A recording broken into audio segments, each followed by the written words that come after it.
I've coached more than 8,000 swimmers, from beginners up to pro triathletes.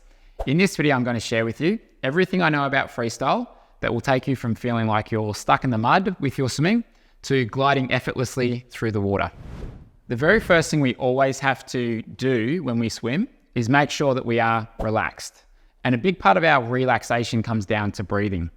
When people are new to swimming, they have this tension. They have this dis-ease with the water where they just don't feel comfortable and they end up changing the way that they breathe. So we need to make sure that our breathing is natural. Now, what makes it not natural is when people have this fear or panic of either putting their head completely in the water or just feeling like they are going to sink down to the bottom. Now, when that happens, they tend to breathe very shallow. Their breathing becomes almost like hyperventilating, this short, shallow upper chest breathing. And when we do that, we don't absorb the oxygen from the air that we take in. So what we always need to start with is making sure that our breathing is relaxed, comfortable, and natural. Now, part of that means that we need to breathe using our diaphragm, which is this dome-shaped muscle at the base of our lungs here. And that just means drawing our breath in somewhat deep as opposed to short and shallow. Now, that doesn't mean that when we swim, we want to have these really big inhales where we're filling up everything, but it does mean that we can start our session. When we're at the pool, when we're going to begin, we need to make sure that we are relaxed. So what I'd recommend to people is that if they just focus on breathing in for 3 to 5 seconds, using their diaphragm, so we feel like we're filling up sort of through our tummy and then down lower, and we just have this deeper breath. So in for 3 to 5 seconds, out for 3 to 5. And that can help just comfort them and keep their heart rate down low and making sure that we're not hyperventilating when we're swimming. So we've always got to start with breathing. And sometimes that can take several sessions for someone who's afraid of the water to get to the point where they can breathe comfortably. But we've always got to start there. Now, after that, we want to go to reducing drag because water is 800 times denser than air. So anything we do to create unnecessary drag is going to slow us down. And I find that people have a bit of a tendency to not either press their chest or their head deep enough in the water to raise their hips or their legs when they're first starting. They want to hold their head up kind of high. They want to hold their chest up kind of high because they're not comfortable putting their head in. So one thing that we can do is that if you push off the wall, if we see that when you push off that you are going like this and your legs are dropping straight away, you're probably not pressing your chest and head down into the water enough. Really good swimmers, when they push off the wall, they'll sink down to about that far under the water, and then they will push off with their chest, head underneath the water, and they'll have a nice trajectory going forwards because they've got that level of comfort. So the first thing we can see there and we can work on is just making sure that you are comfortable enough pressing this deep enough down in the water because your body needs to be horizontal when you swim. So the 3 touch points that we want to work on are head, hips, and heels all at the surface. That means you're going to be horizontal, which means you're going to be very streamlined in the water. Now, quite often I'll have swimmers who come to our clinics or send me videos online, and they think and they feel like they are swimming in that position. But more times than not, their hips are low and their legs are low. So it's always a good thing to check in with. So if you can feel like maybe you're carrying a lot of water on your lower back, a lot of water on your hips, and if you can't feel your heels tapping the surface of the water when you're moving your legs, then there's a good chance that you're sitting too low in the water, creating unnecessary drag, and that's going to be slowing you down. Now, in terms of holding a good body position, it's not as simple as just looking straight down. There's a lot of other factors that go into it. So the thing I always start with is, well, let's get the posture right, how you hold the body. So the way I think about holding the body is feel like you're long and tall. Feel like you're getting your head away from your toes, away from your feet. So we've got this long line from our head, neck, spine, all the way through our legs. If we hold our body that way, then we've got this tautness to it, as opposed to being loose and floppy. So if we've got this tautness to the body, we're somewhat firm and rigid here, which means that we can coordinate things a lot better. So we've always got to start with just holding the body correctly. Now, the other part of that is your head position. So where you look can determine what your legs are doing out the back. It's a big part of it. So what I've seen when I've analyzed or I've coached some of the best swimmers in the world, eyes are anywhere from looking straight down to about 45 degrees in front. But what they do with their head and their neck is they lengthen it They tuck their chin in slightly, and that allows them to hold this good posture, and that allows them to maintain good body position. What we very rarely see is that they're sticking their chin a long way forwards, where they've got this big kink in the back of the neck. We rarely see that. So we need to make sure that we're looking in that 0 to 45 range, long neck, tucking the chin ever so slightly. Now, the other part of that, the third thing there, is what we do with our legs and our core. Now, a lot of times people will think that they need to move themselves forwards with their legs. So they end up having this really big kick out the back where they're bending their knees and they're doing this big kick that's almost coming out of the water and coming well below their body line. We've got to make sure that our legs are supporting us and we're not creating unnecessary drag with them. And what creates that unnecessary drag is when we bend from the hips and bend too much from the knee and our legs come below our body line. That creates a lot of unnecessary drag. So the way I'd picture holding our lower half of the body, and I've got to credit Andy Donaldson for this one, I heard this from him, is you want to imagine that you're trying to squeeze into a tight pair of jeans. One of the tricks was imagine you're pulling on a tight pair of jeans and you're really having to suck in as you zip up and get your jeans on. And that's the sort of subconsciously, I think that's what you want to be doing. And what happens when you do that, you suck your tummy in a bit, you squeeze your butt cheeks together a bit, and that gives you this core and the hips that are kind of engaged and switched on. And when you hold it like that, then your whole body's straight. Whereas if you're not holding it like that, then your hips and legs will bend and you'll tend to drop through there. So there's this tautness and this length that we need all the way through the body just to start with. And I've had swimmers who have gone from whatever they were doing before to just thinking about those couple of things and switching them on when they swim, to where they've taken off 3 to 5 strokes per 25 meters. So going from maybe 25 strokes a lap down to 20 strokes a lap just by changing those things. So don't discount the impact that those couple of things can have on your stroke, especially if you are slower than 2 minutes per 100 at an average pace. If you are not faster than that 2 minutes per 100, you're probably doing something that's causing unnecessary drag. So it's as simple as that stuff can seem. If you spent a couple of months just focused on that, I can promise you that you will be swimming a lot faster if that is something that might be an issue for you at the moment. Now with the legs, as I mentioned before, we don't want to be thinking about kicking ourselves forwards because that can feel like we're trying to ride a bike or kick a ball or something like that, where we are kicking and it's not working for us. So our legs are there to support us. And I've got to credit Tracy Bowman for this one. If you think about your legs and your kick, feel like you're bringing the top part of your legs, like your femur bones, your thigh bones there, back and forth from the hips. Just back and forth from the hips, and that creates this flutter with the legs out behind you. So it's not a kick, it's a flutter. And with that flutter, you get this downwards press and upwards press there. And what that does for your legs is it creates this counterbalance out behind you. And it's this counterbalance that actually allows you to then feel like you've got something to hold and press against as you're swimming. Because the water just doesn't have the stability that we do on land, but the stability comes from an effective movement with the legs that creates this counterbalance that you can then feel like you can hold and press against and rotate your body with when you're using your legs effectively. And when the legs aren't working in that way, then everything starts to fall apart.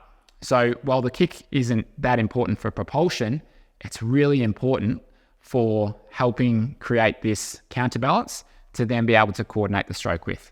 So it's worthwhile just working on that effective flutter at the back. That's just press up, press down, and that is what allows you to feel like you've got good balance and control and stability all the way through the stroke. The next thing we go on to is the rotation. And in freestyle, we should be rotating, if we're looking directly in front of the swimmer, somewhere between 30 to 40 degrees if we measure that angle with the shoulders at maximum rotation with the surface of the water. Now, if you're a sprinter, we normally find that sprinters will keep their hips a little bit more stable and their shoulders will do most of the rotation. Most of the people that I coach are middle to long distance swimmers. So we find that typically their hips and torso are going to rotate a similar amount side to side, 30 to 40 degrees through the hips and torso. And the reason that rotation is important is because there's a lot of power that we can tap into through our hips and through our core. If you think about someone throwing or pitching a baseball, if they had to stand straight on with their feet even, and they were to throw a ball, they wouldn't be making any major league teams. They can't throw it very far or fast. As soon as they can go 1 foot forward, 1 foot back, and they can open up through their chest, their body, their hips, they can throw it a lot further and faster because there's a lot of power through this cross connection in the body. So we want to make sure we're tapping into that by rotating the right amount. Now, the incorrect amount is either too flat or over rotating. It's a really common thing that we see. Usually when someone takes a breath is when they will typically over rotate, sometimes close to 90 degrees, sometimes even a little bit more. And that's when they lose their balance and control. So a good thing to check in with is when you take a breath, are you rolling all the way on your side? And if you are, what can you do to adjust it? How can you bring that back to that 30 or 40 degrees? So got to make sure we're rotating evenly to both sides and within that 30 to 40 degree range. Now, I'd recommend for people, try and feel like that rotation is originating from your hips. Feel like it's starting from the hips and from the core, because we've got to swim from the inside out. We can't think about our fingers and our wrists and our hands. We really should think about things from the inside out. So from the core through the body to the extremities, we've got to work from that way. So feel like your rotation originates from the hips or from the core, and that's where we should start that rotation. And I like to think of it as though, imagine you've got like your hips on hydraulics. It's like a hydraulics machine where you're not just twisting and you're really loose with things. It's this nice drive, this nice sort of hydraulic drive left to right that we can then use that to help with our even rotation. Because sometimes I'll see people thinking about rotation and they're really just twisting with no sort of stability or control. So our movements need to have some control to them when we swim. And there's a lot of ways to develop that rotation. And quite often we'll do drills in our clinics or in our courses where the rotation when we are doing drills, often that's going to be a little bit more than what we do when we swim. For example, if we do like a full body rotation drill, put fins on, arms by the side, I'd actually have you rotating to 90 degrees in that drill. Now that's going to be further than what you need to do when you're swimming, but the purpose behind that is you're going to get really good control over your muscles and your balance and your core if you're rotating past that point. So there's times where you do want to go further than that. That's usually within the drills. Now, when we look at your breathing, when you swim freestyle, breathing, what all coaches see is that's the thing that's normally going to cause your stroke to fall apart. If we could swim with a snorkel at all times, or we didn't have to turn our head to breathe, most people would be fairly even, fairly well balanced, and be swimming a lot better than when they turn their head to breathe. So what we want to aim for with the breath is it should be fast, it should be low, and it shouldn't impact our stroke in a negative way. And what can happen in a negative way there is that often people will cause their hips and legs to drop because they might lift their head up, they might roll too far where they're looking up to the sky, which that can throw their balance off. So we've got to make sure that with our breathing that it's fast, it's low, and it's working with our stroke. So a couple of cues that I've found to be really helpful there is we want to turn to the side, we want to turn our head with the rotation of our body.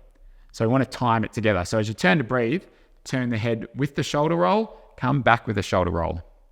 Now, if you're rotating to 30 or 40 degrees, you're going to have to turn your head a bit further because our eyes need to be directly to the side, which would be 90 degrees. So just get comfortable turning your head that little bit more than you are with your shoulders, but you want to time it together with it. And that way it's working together with your stroke as opposed to separately. Because quite often we'll see people, their timing's off, where they might turn their shoulders and then their head goes last and then they bring it back late. So that breathing's out of sync with the rest of the stroke. So we've got to make sure we time it together. The other thing which is really common is people will lift their head up and then turn and their head's way out of the water.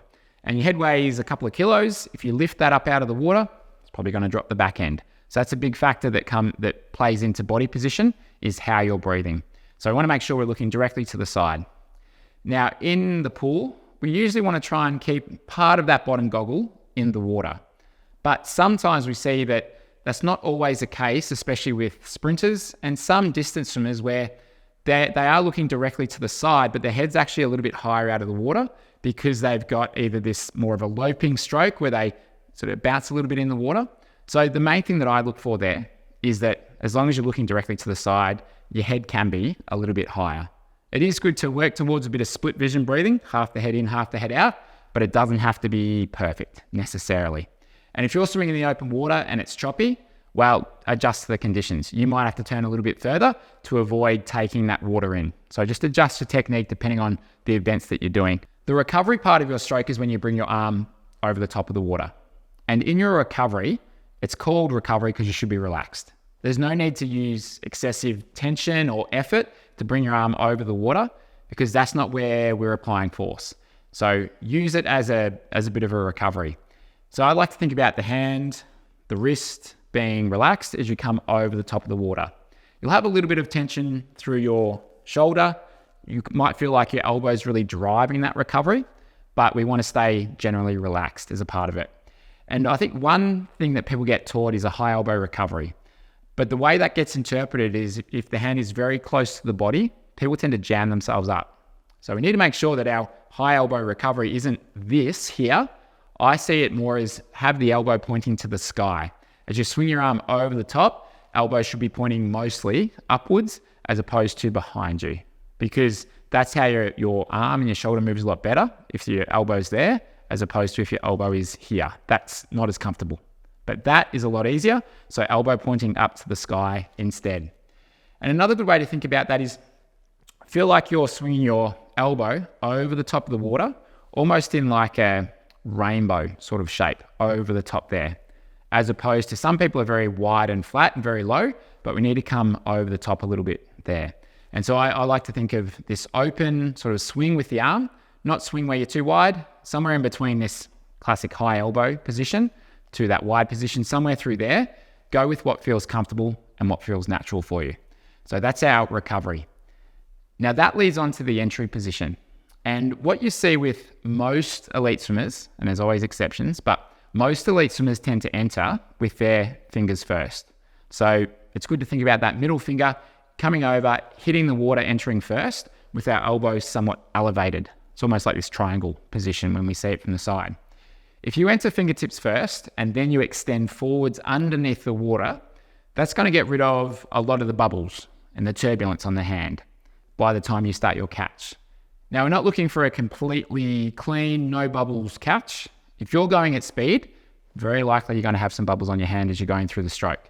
But if you enter fingers first, elbow up, and you extend forwards from there, that last little bit of reach happening in the water, then you're going to get rid of most of those bubbles, so you'll be a bit more effective with your catch and press.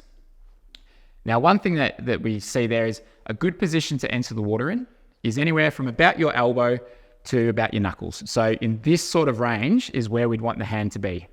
If you're entering before that, let's say where your elbow is, it's too close to the head. That's a long way for your arm to travel forwards as you're going through. It's going to create excessive drag. If you enter so far out in front and the first thing to enter is your elbow and you're entering like this, then you're starting your catch from a dropped elbow position, which is not what we want. So I always like to teach my swimmers a good fingertips first entry where it feels like the elbow is just being held up in the water, because from that position, then you can just extend forwards. And a really simple way to develop that and practice that is hold a kickboard, hold the back of it, and you're just doing a one-arm freestyle drill through here. That kickboard's going to force you to enter early enough, because if you overreach, you're going to hit that kickboard. So that drill's a really good way just to help dial in that sort of entry position. And I've had a lot of swimmers who have dropped their times by a couple of seconds per 100 just from fixing their entry. I think probably because it helps them not drop the elbow straight away, and it also just helps make their reach and catch a little bit more effective and cleaner. So even something as simple as a better entry position can really help you going forwards. When you enter the water and you're reaching forwards, we need to make sure that we're swimming in line with our shoulders. So the good water is out in front of the shoulders. It's not crossing over.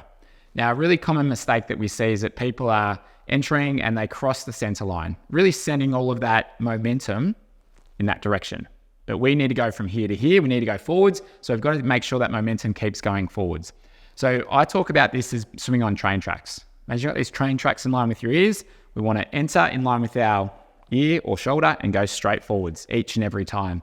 And if you look at footage of the best swimmers in the world from the bird's eye angle, they're all heading in that direction. Really important to get that right, but it's very common to cross over. Now, with that train track position, Another part of it that we need to get right is the timing of the stroke. So one angle that we film people in at our clinics and camps is this bird's eye view. And good freestyle is typically done what we call front quadrant, meaning if we split the body into 4 quarters, so you've got 4 quarters, the front quadrant would be from the head above. That would be the front quadrant. And we see with the best swimmers in the world, with a few exceptions, sometimes sprinters aren't quite in this range, but majority of elite swimmers, particularly distance swimmers, they are in this front quadrant where they always have something in front of their head. So good timing in freestyle is front quadrant.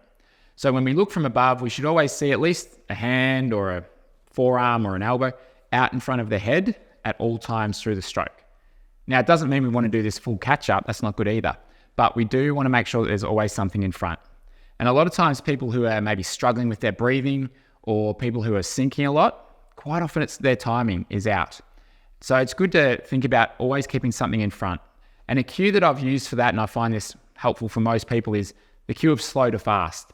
So our movement should be a little bit slower through here, out in front, and a little bit quicker through the back. So slower in front, faster at the back.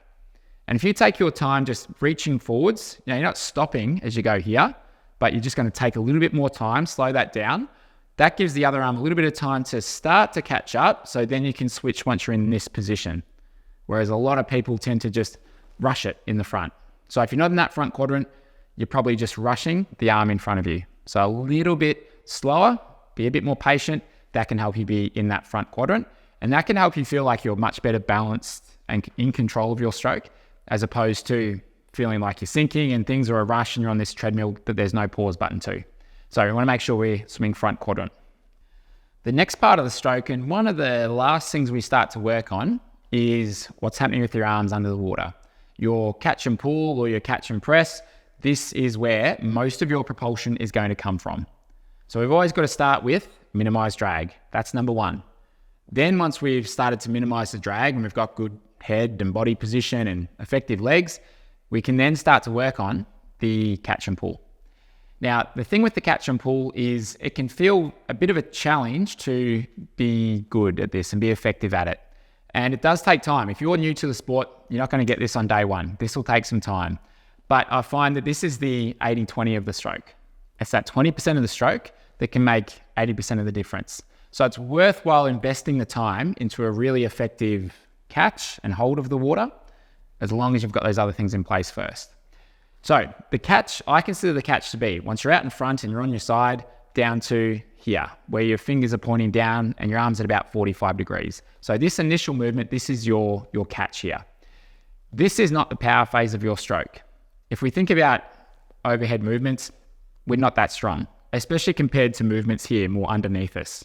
So the catch is not the power phase, it's the setup phase of your stroke.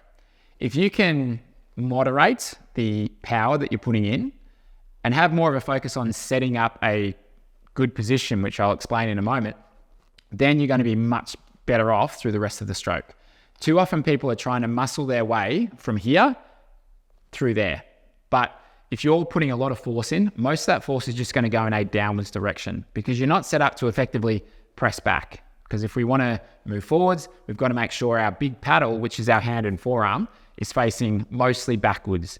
That's how we need to move forwards. But from here, if you're going for broke and you're ripping hard there, most of it's going to go down, which will lift your chest and your head up, but it's going to drop your legs.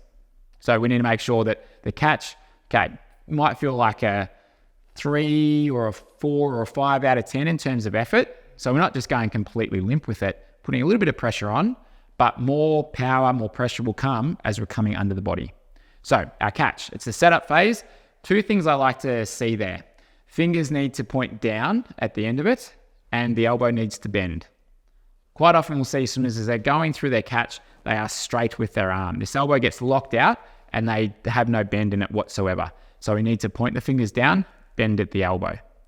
Now, when we do that and we do that effectively, then we end up having, it's almost like this big ball underneath us. We could fit a big ball under there.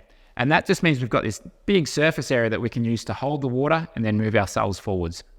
So those 2 things. Now, part of that, and I see this as like it's an L plater versus a P plater. In Australia, L platers are 15 or 16 years of age when you can first get your license. So when people first get their license, they get taught 10 and 2 on the steering wheel, elbows down here. Now, this is a good position for driving. It's not a good position for swimming. This is external rotation of your arms. That's the same as what we call a dropped elbow catch. You haven't got much of a paddle to work with there. A P-plater, so when you get your license, your full license, you can drive by yourself. 18 years of age, a lot of guys start to drive like this right here. And this is internal rotation of the arm. Not as good for driving, but great for your catch. When you have this internal rotation of your arm, that creates this fingers down, elbow bent position. That's what gives us a nice big paddle to work with. So we want to make sure that we're doing our catch like a P-plater driving. So this little bit of internal rotation of the arms.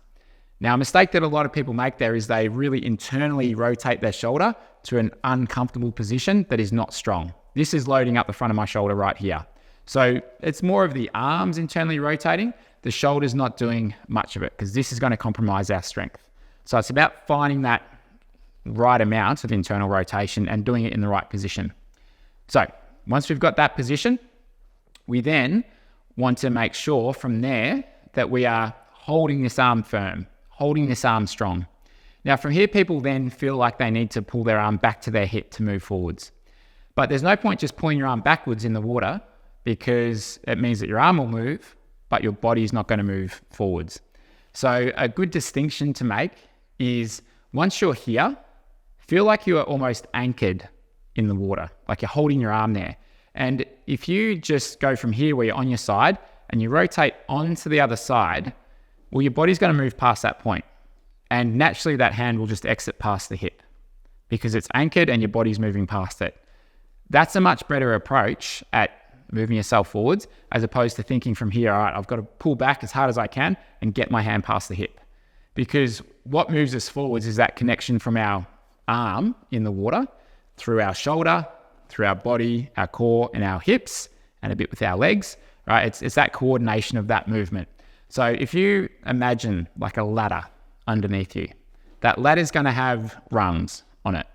Now, when you're swimming freestyle, think about reaching forwards, placing your hand on that rung, anchoring and moving your body past that point. And then you do it again, place it on the rung, move past it. Now, it's not going to happen exactly like that. Your arm will move backwards a bit. Even the very best swimmers in the world, their arm does move backwards a bit as they're going through the stroke. But that sort of concept helps you get the feel for holding the water rather than just pulling your arm through it. And that's something that takes a bit of practice. And if I'm working with swimmers, let's say in our clinics, or if I'm doing any sessions with them in person, we go through some drills. And there's some drills in like our 5-day catch challenge where we go through this, where we work on that concept of holding rather than pulling. So that takes time. It's not something that you're going to get in the early days, but the more you get the feel and the coordination of it, the better return you're going to get on the effort that you're putting in. So it's a good thought or a good cue to keep is once you have your catch. So you want to point the fingers down, bend the elbow and hold and move past there. So that's the majority of what happens underneath you. Now, where should you exit? Good swimmers, they'll typically exit just past their hip, almost near their upper thigh. So you don't want to come out early. You don't want to finish the stroke and be coming out before the hip because you missed out on about that much water. Now, you don't get a heap out of this last part of the stroke, but if you finish off the stroke well, it gives you that last 5 or 10% of your propulsion, and that helps you reach and extend forwards and then roll into the catch. So we want to make sure we're finishing just past the hip near the upper thigh. If you are not sure where you're going, just see if you can feel your thumb brushing your upper thigh. You don't want to do that all the time, but just as a way to get a feel for it, that's a good way to make sure you're finishing just past your hip. So that's your catch and your pull. Now, quite often I'll get asked about how often should I breathe? Should I breathe every 2? Should I breathe every 3?